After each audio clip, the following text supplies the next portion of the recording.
កាន់តែស្ងប់ស្ងាត់កាន់តែមានកម្លាំងមនុស្សយើងរស់នៅសពថ្ងៃទោះបីជាដឹងច្បាស់ថា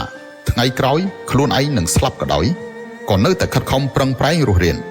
ក្នុងសង្គមរញ៉េរញ៉ៃមនុស្សមើលចិត្តមិនធ្លុះបន្ទុកដែលមិនអាចទម្លាក់ចោលបានដំណើរជីវិតឡើងចុះគ្មានទីបញ្ចប់ឆ្លងកាត់ឧបសគ្គរាប់មិនអស់ភាពអស់សង្ឃឹមដែលមិនអាចប្រៀបផ្ទឹមបាន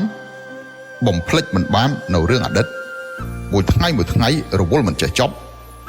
ស្មានមិនត្រូវនៅអនាគតទីបំផុតមិនដឹងរលាយបាត់ទៅទីណាតើមនុស្សយើងរស់នៅដើម្បីអ្វីទៅចង់ដឹងពីមូលហេតុដ៏សំខាន់នេះគឺមិនអាចប្រើភ្នែកមើលបាននោះទេត្រូវប្រើចិត្តដោយភាពស្ងប់ស្ងាត់ទៅមើលទើបឃើញច្បាស់លាស់